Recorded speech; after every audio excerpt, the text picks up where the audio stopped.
This is a real good story about Bronx and his dad, Ryan, real United Airlines customers. We were returning home, and one of the flight attendants asked Bronx if he wanted to see the flight deck and meet Captain Andrew. I got to sit in the driver's seat. I grew up in an aviation family, and seeing Bronx kind of reminded me of myself when I was that age. That's Andrew, a real United pilot. These small interactions can shape a kid's future. It felt like I was the captain. Allowing my son to see the flight deck will stick with us forever. That's how good leads the way. This episode is brought to you by Progressive Insurance. Fiscally responsible, financial geniuses, monetary magicians. These are things people say about drivers who switch their car insurance to Progressive and save hundreds. Visit Progressive.com to see if you could save. Progressive Casualty Insurance Company and Affiliates. Potential savings will vary, not available in all states or situations. Are you intrigued by mysteries of the unknown? Then tune in to the Decoding the Unknown podcast. Join me as we uncover the secrets of the world's most perplexing enigmas, from the chilling legend of Spring-Heeled Jack to the truth behind Mary Magdalene and Jesus. We're going to delve into the most bizarre stories, such as the Belle Island boom and the phantom settlements on Google Maps that don't actually exist and why they're there. We'll leave no stone unturned as we unravel the mysteries that baffle the world. Don't miss out on the intrigue and the knowledge that Decoding the Unknown has to offer. Subscribe now. And let's start decoding the unknown. Welcome back to the Murder Diaries. I'm Paige. And I'm Natalie. If you want to listen to this episode ad-free, head over to patreon.com/themurderdiariespod, or you can simply search The Murder Diaries ad-free in Spotify. Make sure to follow us on all of our socials as well and leave a positive review for us on Apple. All of that support really helps us keep the Murder Diaries going. For more than 30 years, the Boehm family has been denied justice for the brutal murder of their 14-year-old daughter, Sarah. She was a painfully shy girl, a cheerleader, and a member of the school band. One summer night in July, she told her 17-year-old brother, Mason, that she was walking to a friend's house for a sleepover. She never showed up. Days and weeks passed, and there was still no sign of Sarah. A few months later, hunters would find her body in a secluded wooded area of the Berlin Reservoir in Ohio State Park, 2 hours from her Pennsylvania home. The remains were so badly decomposed that police were unable to identify them at the time and kept them at the coroner's office there in Ohio. It took 9 years before authorities were able to positively identify Sarah's remains through DNA testing. The delay was due in part to a backlog of testing after September 11th. The coroner ruled her death a violent homicide, but the cause of death has never been determined. More than 3 decades later, her killer has never been found. Her family has never received justice or the closure that they so desperately want. This is her story. Used to think it's in my head, but I'm walking with the dead. Sarah Rae Boehm was born February 18, 1980, to parents Phyllis and Jack Boehm in Rochester Township, Pennsylvania. Rochester is a suburb about 30 miles northwest of Pittsburgh. Sarah was described by her family as a quiet and introverted child who didn't have a lot of friends, but was still sociable. Her uncle Kevin said she was a shy little girl. One of her teachers said that she was the type of kid that could sit in a chair and disappear. Sarah enjoyed attending Faith Community Methodist Church and was also a cheerleader and member of the band in high school. She was considered a good student and was also a serious animal lover. Growing up, Sarah's dad struggled with alcoholism and had a serious gambling problem. Her parents separated not long before she went missing. Sarah's uncle Kevin said she hated it. She hated it. She had a rough time dealing with her mom and dad's divorce. She went into her little shell even further. At around 10:45 p.m. on a warm Thursday night, July 14, 1994, 14-year-old Sarah told her 17-year-old brother Mason that she had plans for the evening. She was going to spend the night with her friend Jennifer, who lived about 2 blocks away. She called her mom at work and also told her about the plans for the night. Mason normally would have watched Sarah from their porch as she made the short walk to her friend's house, but this night instead, he continued to watch the movie that he was in the middle of. Mason said he gave her a combat knife for her to carry so that she could protect herself if she needed to on her walk. Sarah left their home at 529 Mellon Avenue with nothing but her brown and white purse. On Friday, July 15th, 1994, Sarah didn't show up for a scheduled appointment with her psychologist. The counselor called Sarah's mom at 10 a.m. and told her that she hadn't shown up for the appointment. Sarah's mom was upset and tried to track her down. She called Jennifer, the friend Sarah said she was sleeping over with, but Jennifer said Sarah hadn't slept there. It turned out that Sarah had asked if she could have a sleepover, but Jennifer's family had company staying with them, so she told Sarah she couldn't spend the night. Sarah's mom became worried that she had run away because she was upset about her parents' recent separation. So Phyllis called Sarah's dad, Jack, to tell him their daughter was missing. The Boehms reported Sarah missing to the Rochester Police Department on that day, July 15th. Investigators started by canvassing the Boehms neighborhood to see if anyone had seen where Sarah had gone. Nobody had seen her after she left her home, and they couldn't find any evidence around the area to suggest that she'd been kidnapped. Sarah's mom told police that when she was last seen, Sarah had been wearing orange shorts, a white top, and had been carrying a small brown and white purse. She took about $9 and some makeup with her. Police believe that Sarah simply ran away because of the separation of her parents. Sarah had no previous history of running away, which is important to note here. She was also not known to have a drug habit or any history of alcohol abuse. Sarah's uncle said, "We didn't know what to think. It was terrible. We searched high and low. No one knew anything. Me and my 3 brothers, we were passing out flyers and we posted them everywhere." A few days after her disappearance, Sarah's uncle told authorities that he found a 2-page letter hidden beneath a pillow in her room.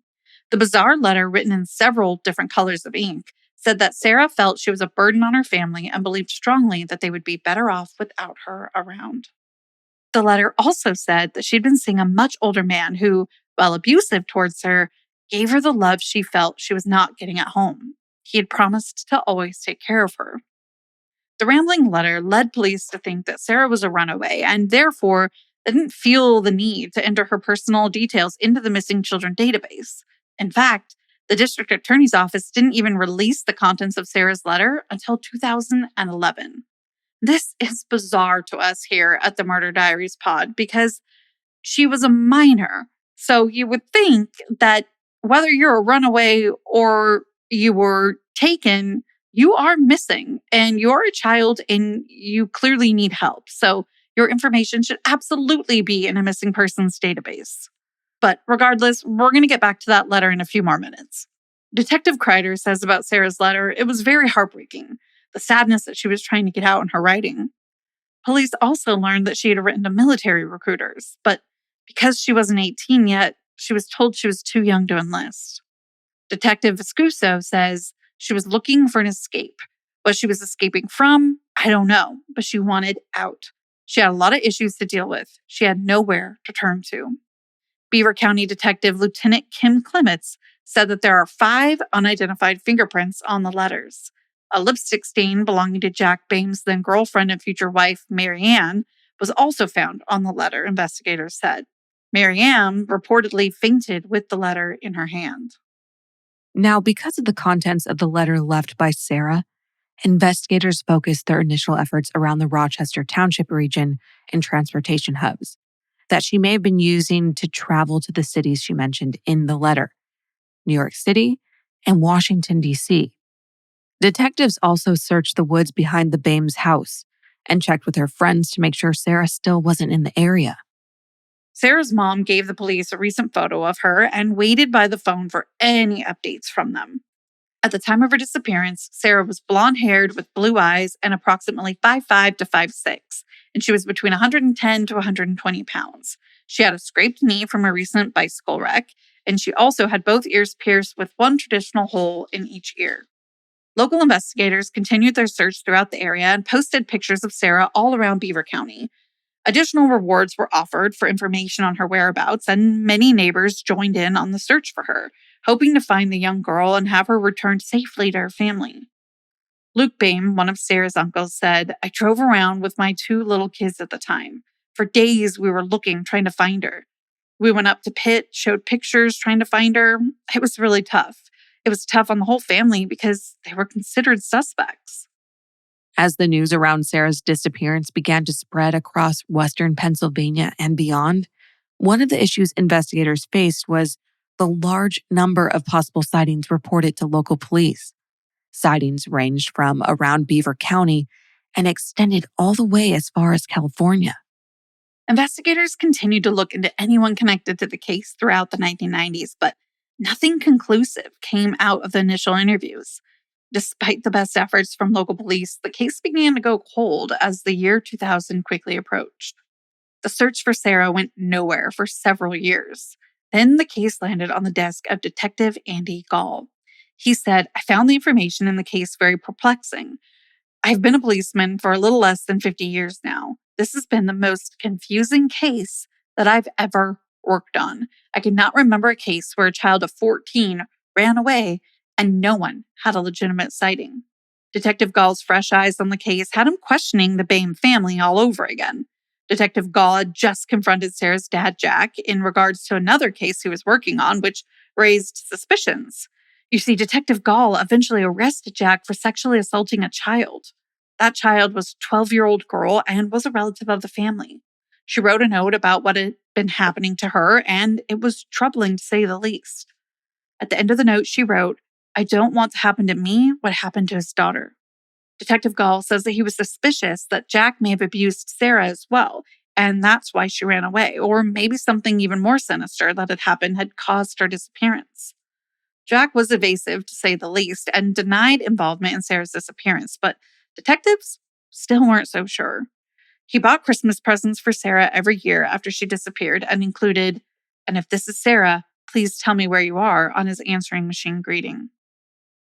There's so much freaking noise out there about the best ways to take care of yourself, especially during pregnancy and postpartum. That's why I am so thankful that I discovered Ritual way back in 2018 after my sister turned me on to them. For me, I take their 18 Plus multivitamin as well as their probiotic, but they do also offer tailored nutrient support for key phases of pregnancy, all the way from fertility to essential prenatal and postnatal multis. I continue to choose Ritual and have since 2018 because of the way the products made me feel immediately. But before that, I pushed that order button because I was able to go on the website and see exactly where they source their ingredients from. The transparency was a really big deal for me. I also really love how easy these vitamins are to take. Each capsule features this really cool delayed release design that makes it super gentle on an empty stomach. So yes, you don't have to make sure that you have something in your stomach or not when you take a Ritual vitamin. And trust me, I've taken them both ways, so I can attest. Ritual is also third-party tested and Clean Label Project certified, so you know you can trust it. I'm also super excited because I just got my first FSA card, and Ritual is FSA eligible, so I will definitely be looking forward to spending my pre-tax dollars on my Ritual vitamins. When it comes to pregnancy and postpartum support, you want products backed by research and transparency.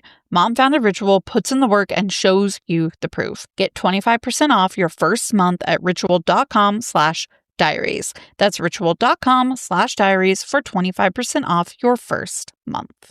It's Huluween on Disney Plus. Watch frightful family favorites like Hocus Pocus and Tim Burton's The Nightmare Before Christmas on Disney Plus.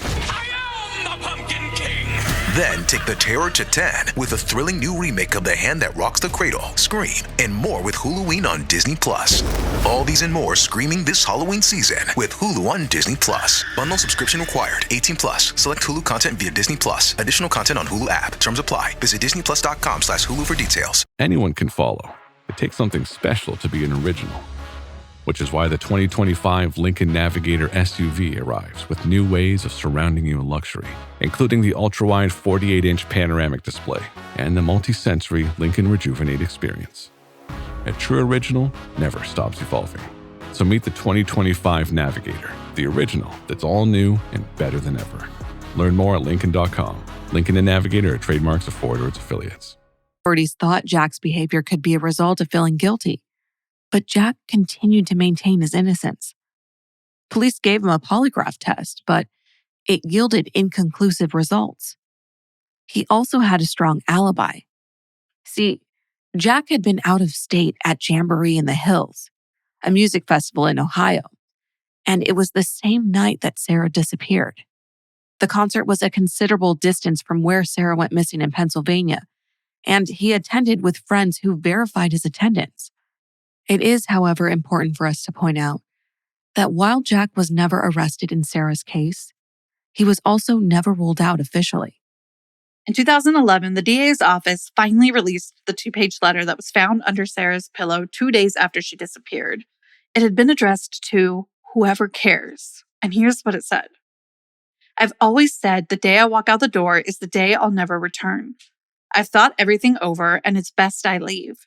I'm just a burden. I create problems. I already learned you don't have time for me and that you don't care. I've been forced to grow up in ways you don't realize.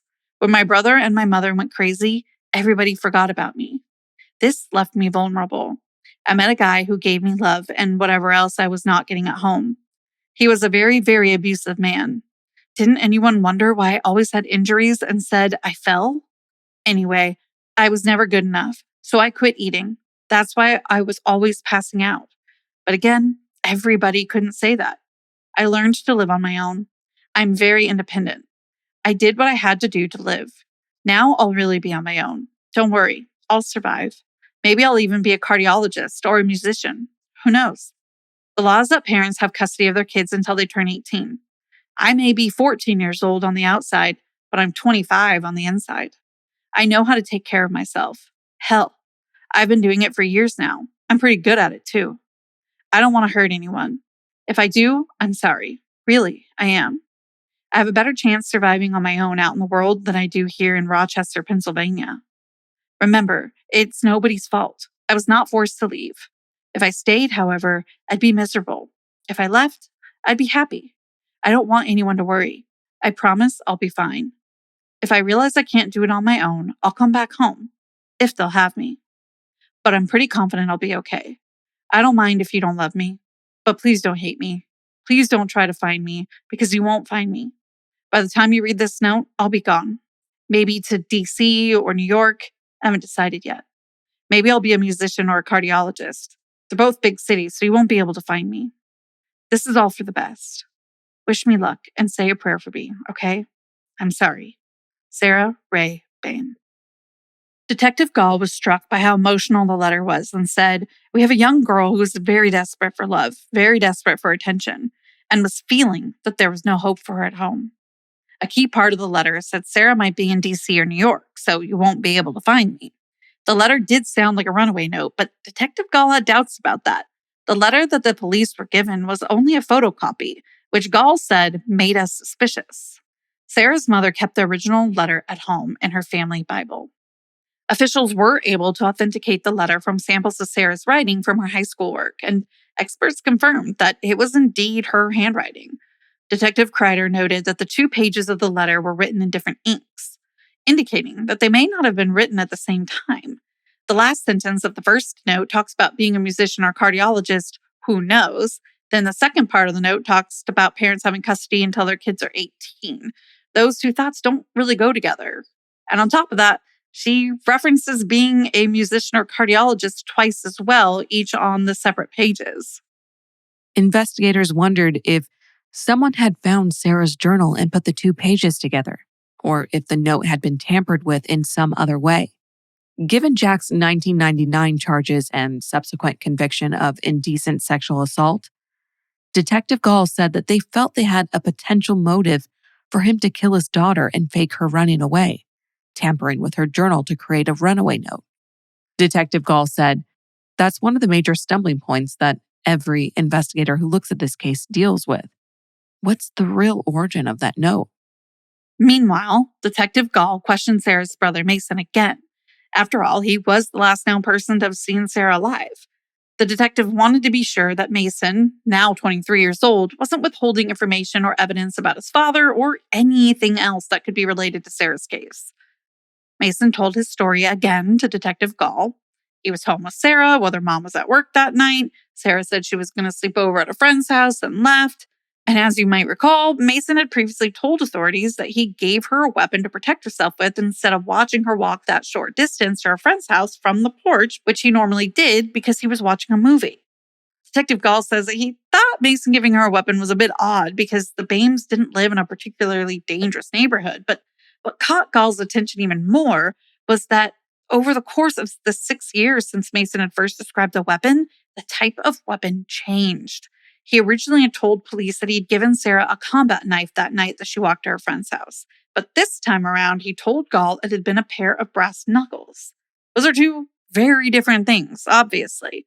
This was the only inconsistency of his true stories, though, and Mason was also given and successfully passed 2 polygraph tests. Investigators also revisited the Boehm home to search for any evidence to try and decide whether or not Sarah had actually left the house that night at all. No evidence was ever found in or near the home that pointed to the fact that she had actually even left. Detectives also looked beyond the Boehm family. In Sarah's note, it said, "I met a guy who gave me love and whatever else I was not getting at home. He was a very, very abusive man. Didn't anyone wonder why I was always injured and said I fell?" Detectives said that they wanted to find out who this abusive boyfriend was. None of Sarah's family or friends knew who this man could be, except for her father. He gave them part of a name, Tony Z, who he thought could be the mystery man. Unfortunately, it wasn't enough information to go on, and investigators ran into a dead end with all the Tony Z's they looked at. It did seem odd to detectives that Jack was the only member of Sarah's family or friend group who claimed to know who this older man might be. FBI Special Agent Tom Carter said about Tony Z, "No, we've never been able to locate him. There's been several people we feel may have been the older boyfriend, but we've never been able to say this is the boyfriend." Detectives discovered that in September of 1993, several months before she went missing, Sarah called police to report that someone had attempted to kidnap her. She said a man assaulted her and tried to carry her away as she was leaving church one Sunday. She said she kicked him and then he punched her, but she was able to get away from him and ran to her grandma's house, which is where she called the police and reported the attack.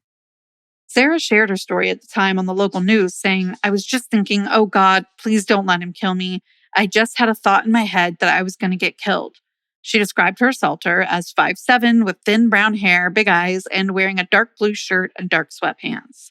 She said that he had alcohol in his breath and had a whispery voice.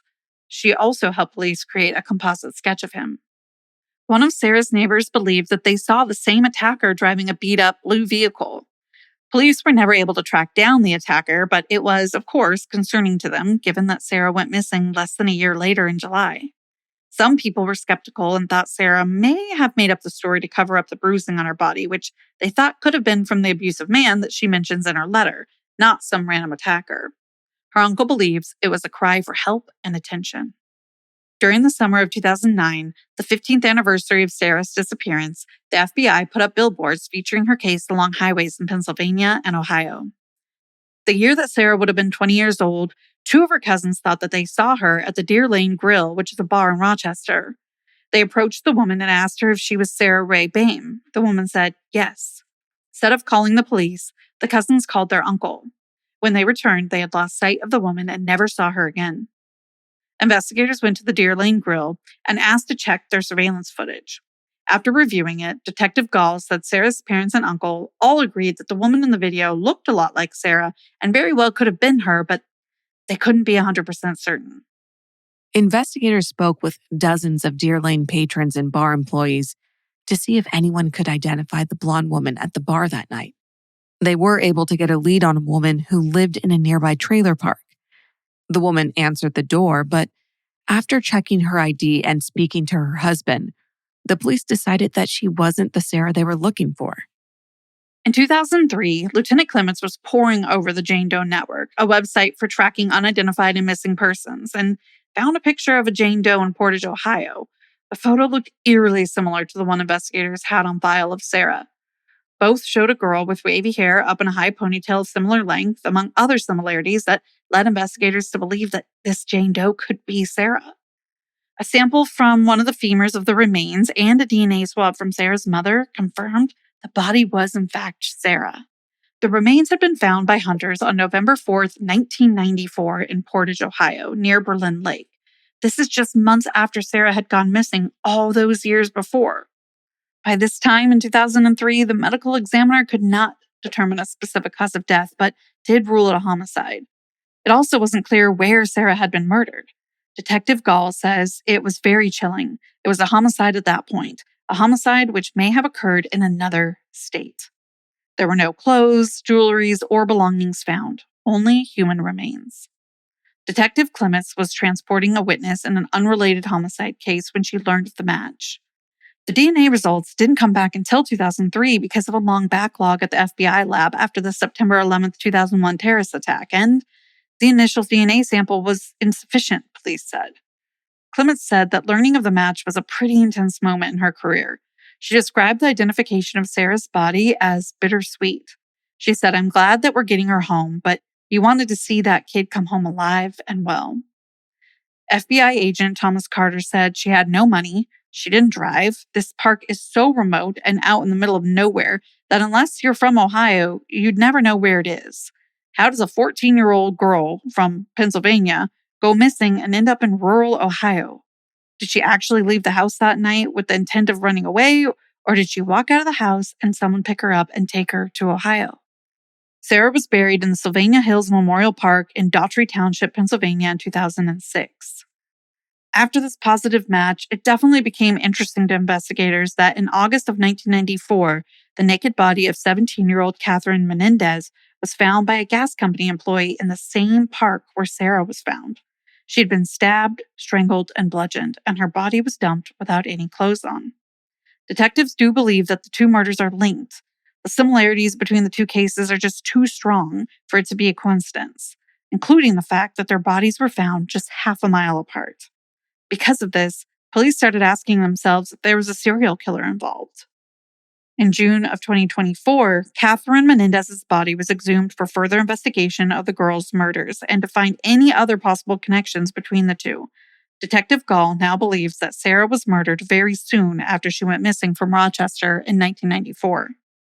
He refuses to let his fast-approaching retirement after 50 years in law enforcement slow down the investigation. Detective Cryer and Viscuso are carrying on Gall's mission to solve the cold case and bring Sarah's killer to justice. Detective Viscuso says Detective Cryer and I have a lot of work to do. We have to carry on the work of the previous investigators. Detective Cryer says, "We know there are other people out there who know what happened, not just the murderer, but there's other people that have to know what happened." Sarah's father, Jack Boehm, died in Kansas in 2016, before a killer was ever found. On his deathbed, Sarah's uncle Kevin asked his brother if he had anything he needed to get off his chest about Sarah's disappearance. Jack said no. Sarah's family still holds out hope that they will find answers. They continue to work with the detectives investigating Sarah's case and stay engaged with any potential updates. For Sarah's uncle Luke, finding answers remains important because their family missed making many precious memories with his niece. He said, "We didn't get to see Sarah graduate high school or have a family. She'd have been, I think, in her 40s now. I wonder what she'd be like." And he's right. Today, Sarah would be 45 years old. If you have any information about Sarah Boehm's murder, please contact your local FBI office or the Beaver County DA's office at 724-773-8550. That wraps up this case. Thanks so much for being here. Now, don't forget we drop new episodes twice a week. Mondays are for our laid-back pop culture chats and deep dives, and Thursdays are all about ethical true crime. Make sure to follow us on social media at The Murder Diaries Pod. We're on TikTok, YouTube, Instagram, and more. Until next time, stay safe. Bye. There's so much freaking noise out there about the best ways to take care of yourself, especially during pregnancy and postpartum. That's why I am so thankful that I discovered Ritual way back in 2018 after my sister turned me on to them. For me, I take their 18+ multivitamin as well as their probiotic, but they do also offer tailored nutrient support for key phases of pregnancy, all the way from fertility to essential prenatal and postnatal multis. I continue to choose Ritual and have since 2018 because of the way the products made me feel immediately. But before that, I pushed that order button because I was able to go on the website and see exactly where they source their ingredients from. The transparency was a really big deal for me. I also really love how easy these vitamins are to take. Each capsule features this really cool delayed release design that makes it super gentle on an empty stomach. So yes, you don't have to make sure whether you have something in your stomach or not when you take a Ritual vitamin. And trust me, I've taken them both ways, so I can attest. Ritual is also third-party tested and Clean Label Project certified, so you know you can trust it. I'm also super excited because I just got my first FSA card, and Ritual is FSA eligible, so I will definitely be looking forward to spending my pre-tax dollars on my Ritual vitamins. When it comes to pregnancy and postpartum support, you want products backed by research and transparency. Mom Founded Ritual puts in the work and shows you the proof. Get 25% off your first month at ritual.com/diaries. That's ritual.com/diaries for 25% off your first month.